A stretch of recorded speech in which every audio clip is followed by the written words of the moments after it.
ओम गणेशाय नमः। ओम नमः शिवाय। मैं निखिल ज्योतिष आचार्य आप सभी का मेरे चैनल पर पुनः स्वागत करता हूं। आशा करता हूं कि आप सभी स्वस्थ होंगे। महादेव की कृपा आप सभी पर सदैव बनी रहे।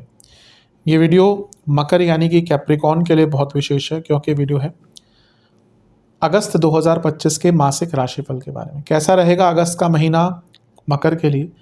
जो मेरा मासिक राशिफल होता है वो प्रमुखतः जीवन की मुख्य चीज़ों पे आधारित होता है, जैसे कि सामान्य विश्लेषण, career, business, income, investment, love life, married life, students और सेहत।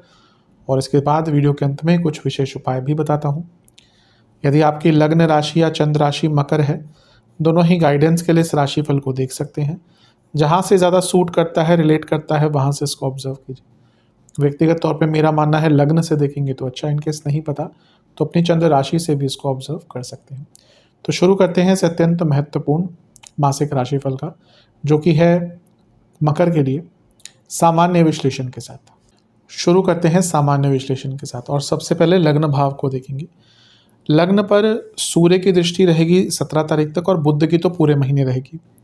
अब ध्यान क्या देना है कि लग्नेश शनि भी वक्री हैं और लग्न पर भी वक्री बुध की दृष्टि है 11 तारीख तक। तो 11 तारीख तक तो जीवन में मंदता बहुत रहेगी, चीज़ें अटकेंगी, कन्फ्यूजन क्रिएट होगी।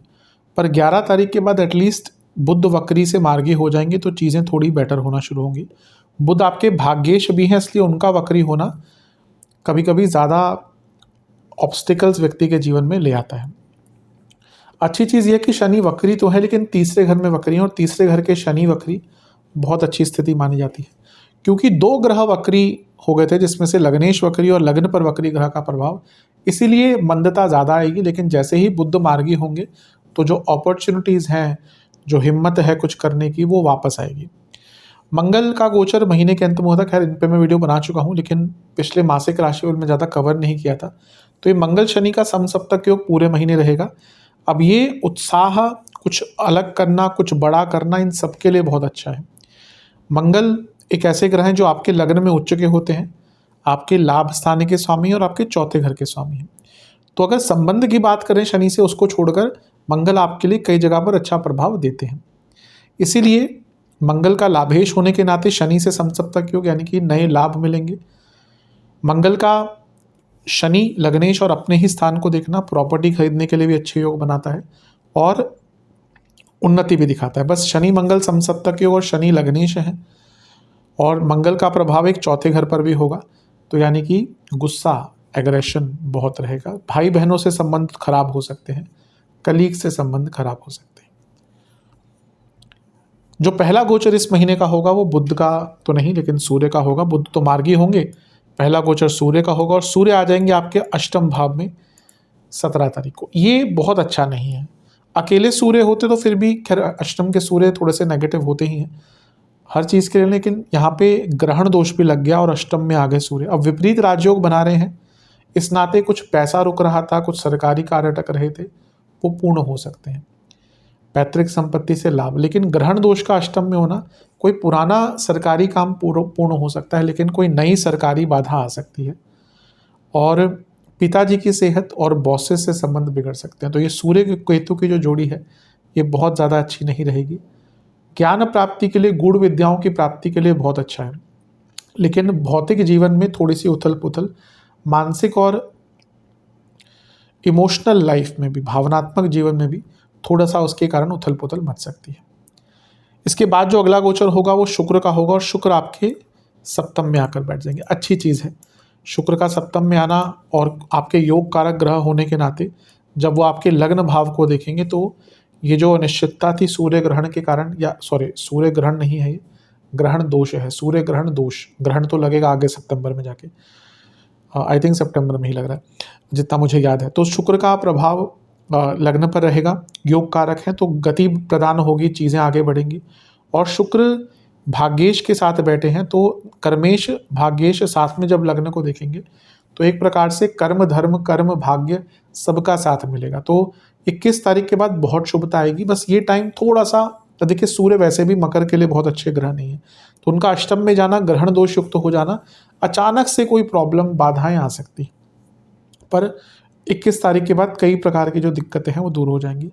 ध्यान ये देना है कि गुरु अतिचारी हैं जो विपरीत राजयोग बना रहे हैं और शनि वक्री हैं जो पीछे जा रहे हैं। अब ये दोनों ही उपजे भावों में हैं। बहुत कुछ करने का ना मन करेगा, ये भी कर लें वो भी कर लें, लेकिन क्योंकि शनि वक्री हैं तो वो चीज़ें एकदम प्लान आउट जिस प्रकार से आप करेंगे शायद होंगी नहीं।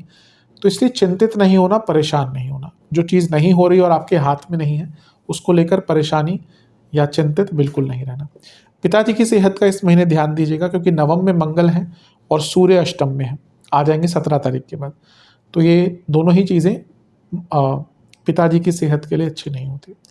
विशेष प्रेडिक्शंस, ये महीना ऐसा है जहाँ पे आपको अपने सपनों को रियलाइज करके उनको पूरे करने का प्रयास करना है, अपने ऊपर ट्रस्ट बढ़ाना है। आप सही बात के लिए स्टैंड लीजिए लेकिन हर बात पर बहस मत कीजिए, ये दोनों में बहुत डिफरेंस होता है। अपना फोकस पर काम कीजिए, फोकस को इम्प्रूव कीजिए, ऊर्जा को अपनी सही जगह पर यूटिलाइज कीजिए।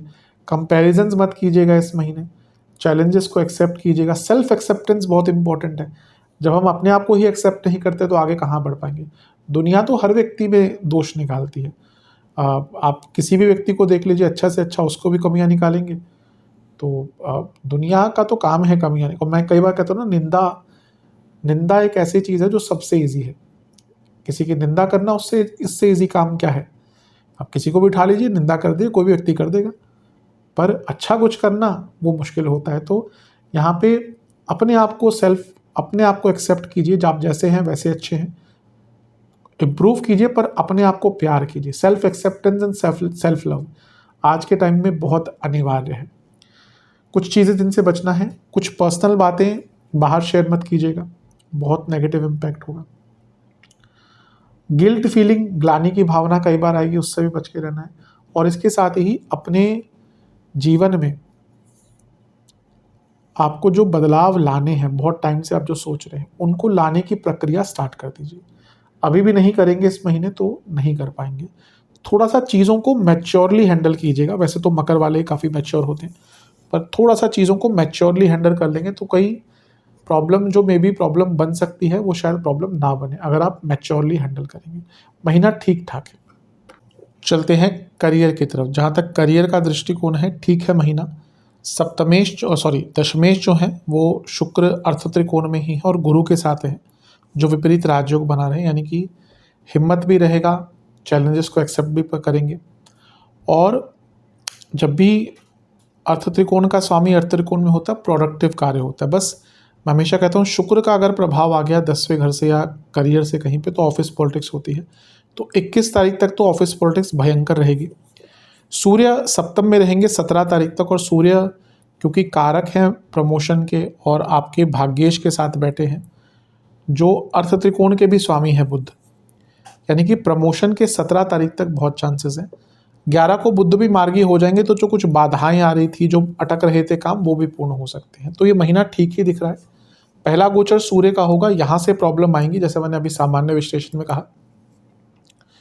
देखिए, पंचम नवम में ऑलरेडी मंगल है, शनि की दृष्टि है और वो वक्री शनि है, तो ये बॉसेस से प्रॉब्लम थोड़ी चल ही रही होगी। लेकिन जब कारक भी केतु के साथ ग्रहण दोष युक्त हो जाएंगे, वो भी नवम से 12वें में ग्रहण, तो बॉसेस से बहुत दिक्कत हो सकती है। तो ये महीना शुरू से ही थोड़े तो तालमेल खराब होगा बॉसेस से, पर 17 तारीख के बाद तो आप देखेंगे वो पीछे ही पड़ जाएंगे आपके। इसके बाद शुक्र का गोचर होगा और शुक्र आपके 21 तारीख को सप्तम में आ जाएंगे, ये ठीक है। फिर से प्रमोशन के योग हैं इस महीने। अब ये नहीं कि सबके ही बॉसेस तंग करेंगे। जिनकी कुंडली में सूर्य खराब है, बृहस्पति खराब है, नवम भाव बहुत पीड़ित है और दशा अंतरशा इस समय थोड़ी खराब चल रही है, उनके लिए ज़्यादा होगा। पर ओवरऑल देखा जाए, जिनका समय थोड़ा ठीक है उनके लिए प्रमोशन के योग इस महीने बहुत अच्छे बने हुए हैं। तो बस बॉसेस को संभाल लीजिए, बाकी तो ठीक है। कुछ नया सीखने का मौका अवश्य मिलेगा। अतिचारी गुरु 10वें घर को देख रहे हैं और राहु भी 10वें घर को देख रहे हैं, तो अगर बदलाव लाना है, अब कुछ नया सीखना है, महीना बहुत अच्छा है। विशेष प्रेडिक्शंस, ये महीना ऐसा है जहाँ पे आपको कोई अच्छी न्यूज़ भी मिलेगी, कुछ नया काम करने का मौका मिलेगा, पैसा भी बढ़ेगा, कई जगह पे कुछ लोगों का साथ भी मिलेगा। कम्युनिकेशन का थोड़ा सा ध्यान दीजिएगा शुरुआती भाग में। और सबसे बड़ी बात है कि एक्सेप्ट कर लीजिएगा कि कुछ गलती हो गई है, तो उसको वहीं पे एक्सेप्ट कर लीजिएगा। अच्छे संबंध बनाइए कार्य क्षेत्र में, बहुत काम आते हैं। और सबसे इम्पॉर्टेंट चीज़ है कि अपने आप को और बेटर कीजिए। ये महीना अपने आप को बेटर करने का, और चीज़ों को और प्रॉब्लम को शांति से हैंडल कीजिएगा। जहाँ आपने गुस्सा दिखाया, तिलमिला गए, वहीं पे जो प्रॉब्लम छोटी सी बहुत आराम से ऑन द स्पॉट हैंडल हो सकती है, वही प्रॉब्लम बहुत बड़ी बन जाएगी। बिजनेस की तरफ चलते हैं। बिजनेस की जहाँ तक बात है, सप्तम में बुध हैं जो लक्ष्मी स्थान के स्वामी हैं, लेकिन वक्री रहेंगे 11 तारीख तक, तो कुछ पेमेंट अटक सकती है, काम में डिले हो सकता है, क्योंकि एट द सेम टाइम लग्नेश भी वक्री हैं और सप्तम से त्रिकोण में है। 11 को बुध मार्गी हो जाएंगे तो काम गति पकड़ेगा, नया काम मिलेगा। सूर्य जो है वो अष्टमेश हैं, थोड़ी अनिश्चितता उत्पन्न करते हैं, लेकिन सप्तम से दूसरे के स्वामी हैं, तो कोई बड़ा काम भी मिल सकता है 17 तारीख तक। पहला गोचर जो होगा वो सूर्य का ही होगा। यहाँ पे थोड़ा केयरफुल रहेगा, सरकारी बाधाएं बहुत आ सकती हैं, सरकारी प्रॉब्लम्स बहुत आ सकती है, क्योंकि सूर्य है, सिंह राशि है और केतु है। सूर्य पर ग्रहण दोष लग गया और वो भी सप्तम से दूसरे में, यानी कि सरकारी बाधा के कारण कोई काम अटक जाएगा अगर बिजनेस वैसा है। अदरवाइज भी अगर सूर्य की बात करें तो जो पूरा स्ट्रक्चर है आपके बिजनेस का, रॉ मटेरियल है, क्वालिटी है ऑफ वर्क, वो खराब हो सकती है। इस पर बहुत ध्यान दीजिएगा। पहला, इसके बाद जो गोचर होगा शुक्र का होगा, ठीक है, योग कारक ग्रह हैं, आपके सप्तम में आ जाएंगे, बुध के साथ ऑलमोस्ट महीने के अंत तक रहेंगे। बुध उसके बाद निकल जाएंगे, लेकिन बुध का महीना, बुध का जो गोचर है 30 अगस्त के आसपास है, तो उसको अगले महीने में ही हम कंसीडर करेंगे। और शुक्र जो है योग कारक ग्रह हैं और बुध जो है वो भाग्येश है, तो बिजनेस में भाग्य के कारण बहुत बड़ा कोई काम 21 तारीख के बाद मिल सकता है। पर बुध जो है सप्तम से 12वें के स्वामी भी हैं, तो खर्चे भी निरंतरता से इस महीने होते रहेंगे। तो महीना वैसे ठीक है, बस सरकारी बाधाओं से बचना है और खर्चों पर थोड़ा कंट्रोल लाना है। विशेष प्रेडिक्शन, अपने बिजनेस की वैल्यू बढ़ाइए और अपने बिजनेस में वैल्यूज़ लाइए। अब बड़ा कोई बिजनेस देखें ना, उनमें वैल्यूज़ होते हैं, उनके जो काम करते हैं लोग, उनकी भी एक, उनके अंदर भी एक मॉरल वैल्यू होती है। मोरालिटी पर बहुत काम कीजिए, सेल्फ डिसिप्लिन लाइए, अडेप्टेबल रहिए। ईगो क्लैशेस बहुत होंगे पार्टनर्स के बीच में, अवॉइड कीजिएगा। अच्छी कन्वर्सेशन इस चीज़ को अवॉइड कर सकती है, इस प्रॉब्लम को अवॉइड कर सकती है। जो काम नहीं कर सकते वहाँ पे सरेंडर कर दीजिएगा। कभी कभी होता है हम एक काम को बचाने के चक्कर में बहुत और बाधाएं अपने लिए बढ़ा लेते हैं। कई प्रॉब्लम्स के सॉल्यूशन भी मिलेंगे इस महीने। और सबसे इम्पोर्टेंट बात यह है कि ये महीना ऐसा है जहाँ पे बिजनेस में कुछ नया सीखने का, बिजनेस के बारे में सीखने का, कुछ नया डायरेक्शन भी आपको बिजनेस के संदर्भ में मिल सकती है। तो महीना तो वैसा देखा जाए ठीक है आपका बिजनेस के हिसाब से। चलते हैं इनकम, इन्वेस्टमेंट और एक्सपेंसेस की तरफ। जहाँ तक इनकम की बात है, महीना ठीक है। आपके जो लक्ष्मी स्थान के स्वामी है बुध, वो 11 तारीख से मार्गी हो जाएंगे, तो लग्न पर प्रभाव है, तो पैसा बढ़ेगा ही। आपके लाभ स्थान के स्वामी भी लक्ष्मी स्थान में है, ये भी अच्छा है। और धन स्थान में राहु है, तो ओवरऑल ठीक है। बस वक्री ग्रहों का प्रभाव है तो थोड़ा मंदता रहती है, और स्पेशली 11 तारीख तक रहेगी। इन्वेस्टमेंट की बात है, शुरुआती 10 दिन अगर आप डायरेक्टली इन्वेस्टमेंट करते हैं तो बहुत अच्छा नहीं, किसी के थ्रू करते हैं तो बहुत अच्छा है, क्योंकि गलत डिसीजन ले सकते हैं अपने आप, स्पेशली अगर आप नए इन्वेस्टर हैं। बीच के 10 दिन रिसर्च के लिए अच्छे हैं, अंतिम 10 दिन सबसे अच्छे हैं इन्वेस्टमेंट के लिए। अगर हम खर्चों की बात करें तो इस महीने आपका इन्वेस्टमेंट पे थोड़ा सा खर्चा होगा, आपका अपने पार्टनर पर खर्चा होगा या उनके लिए कुछ स्पेशल करेंगे। पेट्स पर बहुत खर्चा होगा। आई थिंक कुछ बहुत बड़ा रेनोवेशन या घर का काम करवाने वाले हैं या कुछ करवाएंगे, उस पर खर्चा होगा। खाने पीने की वस्तुओं पे अत्यधिक खर्चा होगा। ऐसा लगता है कि कुछ लग्जूरियस चीज़ भी खरीदेंगे अपने घर के लिए इस महीने, महंगी वस्तु, उसके लिए खर्चा होगा। और सरकारी कार्यों पर बहुत खर्चे हो सकते हैं। Love and relationship, no contact situation, chances बहुत ज़्यादा नहीं है, बल्कि थोड़ी परिपक्वता दिखाइए, और अगर बहुत टाइम से बातचीत नहीं हो रही तो अब आगे बढ़िए। जहाँ तक रिलेशनशिप की बात है, यहाँ पे चांसेस थोड़े से हैं, पर आप देखेंगे कि चीज़ें ना बहुत ज़्यादा डाउटफुल भी रहेंगी। तो एक क्लैरिटी जब तक नहीं आती तब तक बहुत ज़्यादा आगे मत बढ़िएगा, जल्दबाजी से तो बचिएगा। हाँ, अच्छी conversation can lead to start off a new relationship. जहाँ तक रिलेशनशिप की बात है, जो लोग रिलेशनशिप में, आप देखिए पंचम पर शनि की दृष्टि है जो वक्री है, और पंचमेश शुक्र के साथ है। ये दोनों ही स्थिति थोड़ी उग्रता, लड़ाई झगड़े दिखाती है। पंचम से पंचम में भी मंगल है, ये भी दिखाता है कि थॉट प्रोसेस मिल नहीं पाएगा।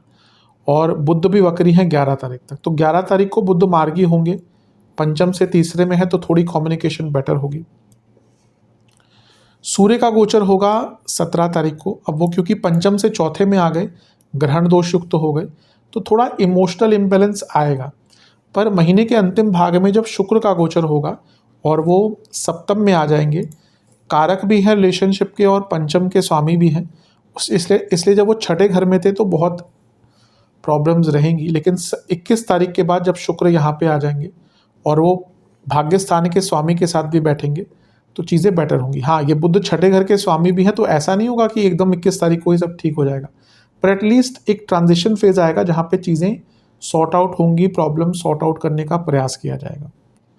मिश्रित सा महीना है रिलेशनशिप के लिए। विशेष प्रेडिक्शन, यात्रा का योग बन रहा है अगर ऐसा होता है कुछ, क्योंकि आजकल यात्राएं करना, क्योंकि दोनों ही काम करते हैं यूजली, या कुछ और कॉलेज वगैरह में होंगे तो जो भी है, कभी कभी छुट्टी नहीं मिल पाती, लेकिन अगर एक यात्रा का योग जो बन रहा है उसका लाभ उठाया जाए तो एक चेंज आता है। थोड़ा ग्राउंडेड रहिएगा, ईगो मत दिखाइएगा, ग्रेसफुली बात कीजिएगा, आगे के बारे में सोचिए, बैठकर बात कीजिए अपने पार्टनर से, पुरानी बातों को क्लियर ऑफ कीजिए, जहाँ पे कन्फ्यूजन है उसको वहीं पर उसी टाइम पे क्लियर कर लीजिए। ये सोच के कि अभी कन्फ्यूजन लग रही है, अभी बात नहीं करूँगा, अगले महीने करूँगा, अगले महीने तक तो वो बात बहुत बिगड़ जाएगी। तो जहाँ पे भी लगता है ना कि भाई यहाँ पे मेरे को एक क्लैरिटी चाहिए, मेरे को प्रॉब्लम है, मुझे कुछ कन्फ्यूजन है, क्लैरिटी की कमी है, वहीं पर उसको डिस्कस कीजिएगा। और एक बड़ा व्यू, एक लार्जर पिक्चर देखिए रिलेशनशिप के संबंध में। 2 दिन की लड़ाई ही ख़त्म नहीं कर देती अगर रिलेशनशिप अच्छा है तो इस सब पर विचार करेंगे तो महीना फिर भी थोड़ा सा ठीक जाएगा। चलते हैं वैवाहिक जीवन की तरफ। सप्तम में सूर्य हैं जो अच्छे नहीं होते वैवाहिक जीवन के लिए, और बुध भी वक्री हैं। अब बुध हैं छठे घर के स्वामी और सूर्य हैं अष्टम के स्वामी, दोनों ही स्वामित्व तो वैवाहिक जीवन के लिए अच्छे नहीं हैं। तो प्रॉब्लम्स तो आ ही रही होंगी और इस महीने भी आएंगी।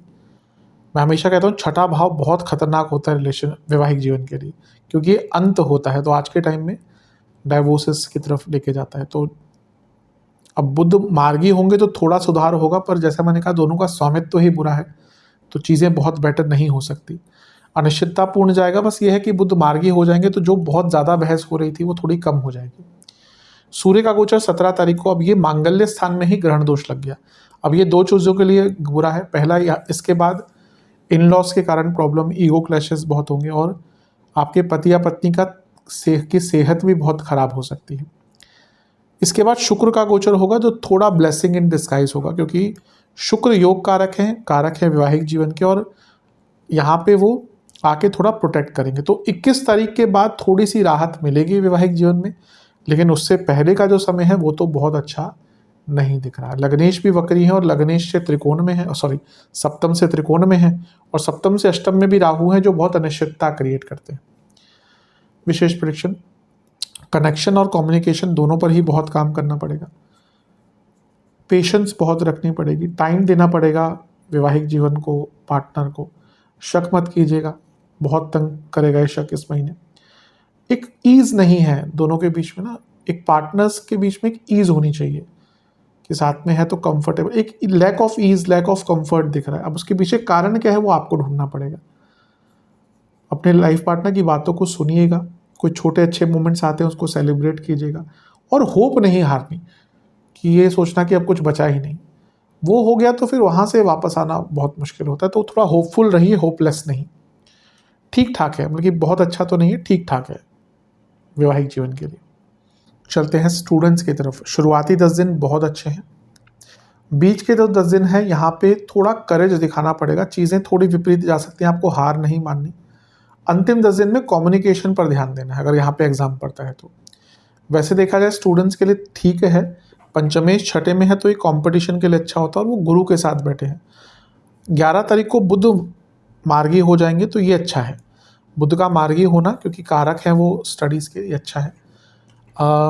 यहाँ से थोड़ी स्थिरता आएगी। सूर्य 17 तारीख को जब गोचर करेंगे तो यहाँ पे ना पंचम से चौथे में है, तो ये टाइम ना थोड़ा इमोशनल प्रॉब्लम्स लाएगा स्टूडेंट्स के लिए।